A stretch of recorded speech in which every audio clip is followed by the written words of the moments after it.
You're about to see what really happens to tank crews when their T-72 explodes, and I'll warn you, it's nothing like what Hollywood shows you. What you're looking at is called the jack-in-the-box effect. That's a 45-ton tank turret launched 50 feet into the air. Inside, 3 men with maybe 2 seconds to live. This is the Soviet T-72, one of history's most produced tanks, and arguably one of the deadliest, not just for enemies, but for its own crews. Here's something most people don't know about tank warfare. It's not about building the perfect machine. It's about building enough machines that work. The Soviets learned this during World War II. Their T-34 tanks weren't better than German Tigers, not even close, but they built tens of thousands of them. Those numbers eventually crushed the Wehrmacht, even though Soviet tank crews died in staggering numbers. That brutal arithmetic shaped Soviet doctrine for decades. Tanks didn't need to be invincible. They needed to be cheap, simple, and mass-producible. Crew survival was secondary to quantity. By the 1960s, Soviet designers wanted to combine that numbers game philosophy with cutting-edge technology. First came the T-64, revolutionary on paper. 125mm smoothbore gun, automatic loader, 700 horsepower engine. It could match NATO's best tanks. But the T-64 had a problem. Temperamental, expensive, and fragile.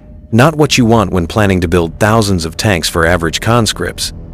So they created Object 172, the T-72.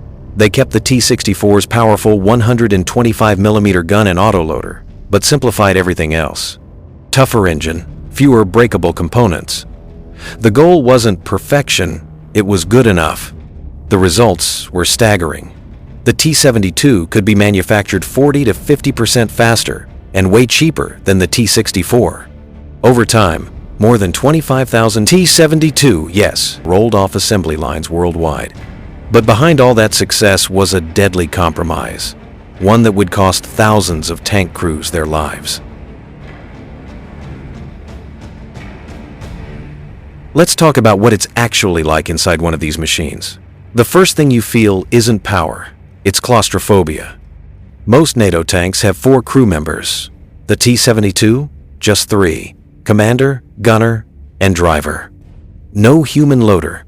Instead, a mechanical carousel below the turret automatically feeds shells into that massive 125mm gun. Sounds efficient? Here's the terrifying part. That autoloader turned the turret into a death trap. The commander and gunner sit shoulder to shoulder, wedged between this enormous gun breech and the curved turret walls. Surrounding them, ammunition everywhere. 22 shells in that rotating carousel beneath their feet, plus more scattered around wherever they fit. These guys are literally sitting on top of explosives. Western tanks like the Abrams have armored compartments and blowout panels that vent explosions away from the crew. The T-72? Nothing. If a round penetrates and hits that carousel, the crew has seconds to live. Tank crews had a nickname for what happened next, the jack-in-the-box effect, when the turret launches skyward like a champagne cork. That autoloader itself can kill you. It shoves 125mm shells into the breech with mechanical force. If a gunner's arm or leg is in the wrong place, the machine doesn't stop. There are documented cases of crew members losing limbs to their own loading system. Now imagine fighting a battle under these conditions. The commander's view is extremely limited, optics way inferior to Western standards. In urban combat, it's a nightmare. Buildings everywhere, threats in every window, but the commander is basically blind. The gunner's cramped, surrounded by deadly machinery. Every shot carries risk. If the autoloader jams or a shell case ignites, that turret becomes an oven. The driver has the most room but least chance of escape if fire rips through the tank. Here's a crazy detail. The reverse gear is ridiculously slow, 5 kilometers per hour. If things go wrong, there's no quick retreat. Every crew member knew the truth. If the tank got hit and ammunition cooked off, there wouldn't be time to escape. The end usually came fast, violent, and absolute.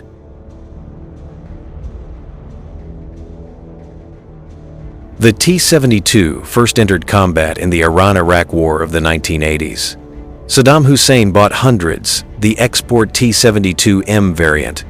Against Iran's aging American M62nd and British chieftains, the T-72 was devastating. On open battlefields, Iraqi T-72s smashed Iranian armored brigades in hours.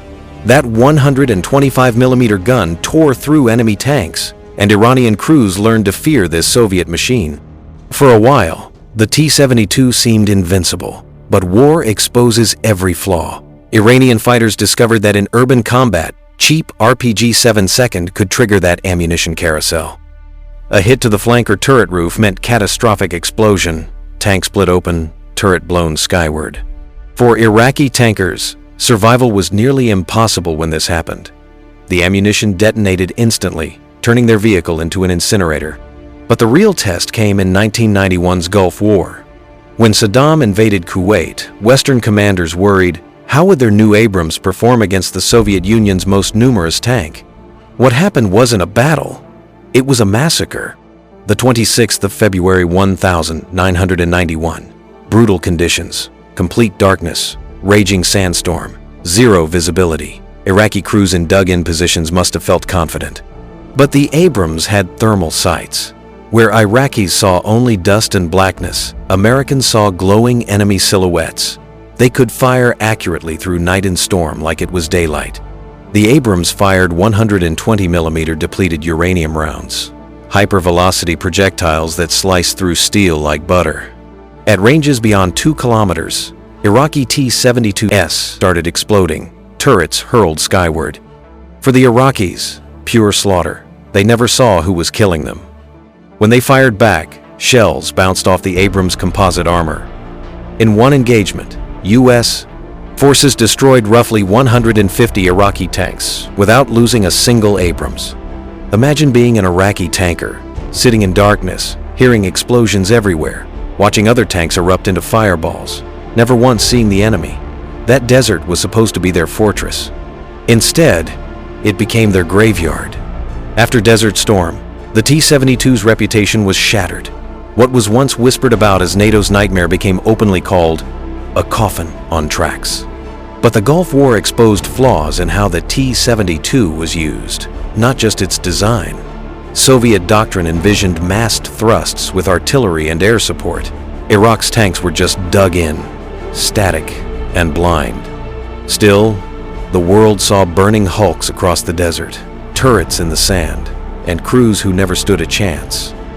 But the worst was still coming. Urban warfare disasters that would cement the T-72's deadly reputation. 1991. The T-72 had this reputation as a formidable Soviet export. But as we're about to see, reputation doesn't win battles. When Saddam Hussein invaded Kuwait, his army had thousands of Soviet-designed tanks, including large numbers of T-72s. As the US-led coalition prepared Operation Desert Storm, Western commanders were genuinely worried. How would their brand-new Abrams perform against the Soviet Union's most numerous main battle tank? On paper, it looked like it could be a fair fight. Iraq's tanks were dug into prepared positions across the desert. They had home field advantage. That 125mm gun could theoretically threaten an Abrams. And in the flat, open terrain of Kuwait, this was supposed to be ideal tank country. But what happened next wasn't a battle, it was a massacre. The 26th of February 1991, US forces clash with Iraq's Republican Guard near the Kuwaiti border. Conditions are absolutely brutal. Complete darkness, raging sandstorm, visibility near zero. For Iraqi crews sitting in their dug-in tanks, this must have felt like the perfect setup for an ambush. But the Abrams had something the T-72 couldn't match: thermal sights. Where Iraqi gunners saw only dust and blackness, American crews saw glowing silhouettes of enemy tanks across the battlefield. They could fire accurately through night and storm, as if it were broad daylight. And then there's the ammunition. The Abrams was firing 120mm depleted uranium armor-piercing rounds. In one. These hypervelocity projectiles designed to slice through steel like butter. At ranges beyond 2 kilometers, Iraqi T-72s started exploding. Turrets hurled into the air in that infamous jack-in-the-box effect. For the Iraqis, this was pure slaughter. They never even saw who was killing them. When they did manage to fire back, Their shells bounced harmlessly off the Abrams' advanced composite armor. In one engagement, U.S. forces destroyed roughly 150 Iraqi tanks, many of them T-72, yes, without losing a single Abrams, not one. Imagine being an Iraqi tanker in that moment. You're sitting in complete darkness, hearing explosions all around you, watching other tanks erupt into fireballs, and you never once see the enemy. The very machine that was supposed to be your war winner now feels like a steel coffin. And the crews knew it. Many were poorly trained conscripts, rushed into service with downgraded export models. No night vision, no coordination, no hope. That desert was supposed to be their fortress. Instead, it became their graveyard. After Desert Storm, the T-72's reputation was completely shattered. What had once been whispered about as NATO's nightmare was now openly called obsolete. Military analysts started calling it a coffin on tracks. But here's the truth, and this is important. The Gulf War didn't just expose flaws in the T-72's design. It exposed flaws in how it was used. Soviet doctrine always envisioned massed armored thrusts, supported by artillery, infantry, and air cover. Iraq's T-72, yes, were just left dug in, static, and blind. Even the best tank in the world would have struggled under those conditions. Still, the world saw the images. Burning hulks scattered across the desert, turrets lying in the sand, and inside them, crews who never stood a chance. But believe it or not, the worst was still coming for the T-72's reputation, because the next conflict would show just how nightmarish urban warfare could be for tank crews. A place that would become synonymous with armored disaster: Grozny.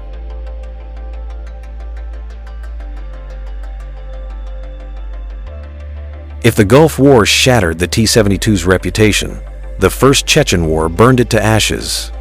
December 1994. Russia launches an invasion of Chechnya, expecting quick victory.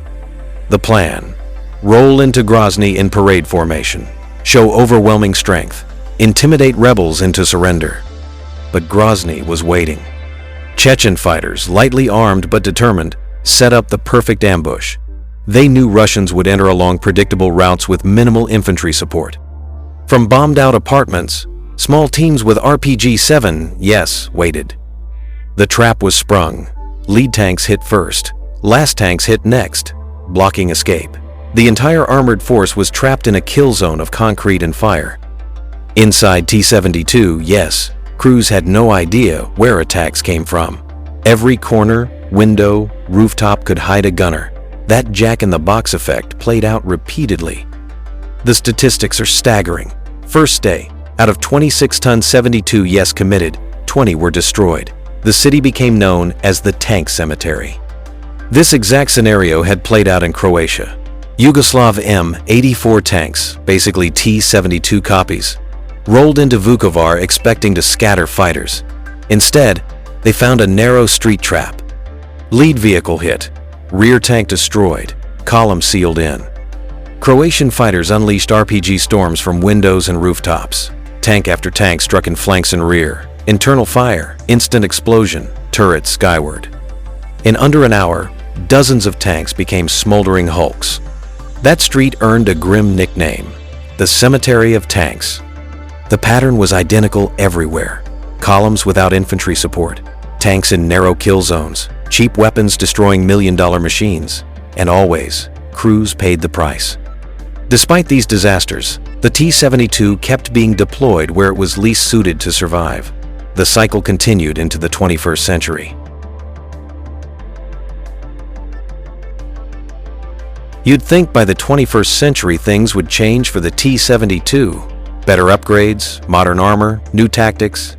Surely this would help. The reality? Same nightmares, now supercharged. When Russia invaded Ukraine, T-72 yes were still frontline machines. Crews entered battle in upgraded versions with reactive armor and welded cages. Each promised protection against new threats. But the battlefield had transformed. Infantry now carried javelins and NLAWs, top-attack missiles designed to hit tanks' weakest spot, the roof. One strike, and crews rarely had time to react. Then came drones. Cheap quadcopters guiding artillery with precision. others dropping explosives onto hatches, some carrying shaped charges that punch through armor like any missile. On Ukrainian fields, that exposed ammunition carousel again became a death sentence. Strikes triggered instant explosions, hurling turrets skyward just like Grozny. Videos of these kills spread online, each a reminder that no improvised protection could change the tank's core design. Ukrainian soldiers described the aftermath: blackened hulls, ripped turrets, nothing recognizable inside. Drivers sometimes crawled out burned and blinded, but turret crew odds were near zero. Here's the sobering truth. This isn't just the T-72's story anymore. Modern threats challenge all tanks. Abrams, Leopards, Challengers, all prove vulnerable to advanced missiles and drones. But the T-72 remains the most common victim because there are so many. Built in tens of thousands, exported globally, it's still the backbone of armored forces worldwide. Every time one rolls into battle, crews know the risk. They're sitting in 1,962nd design, facing weapons imagined decades later, trusting steel against technology that sees from miles away and strikes from above with no escape spot. The roof. One strike, and crews inside rarely had time to react. And then came the drones.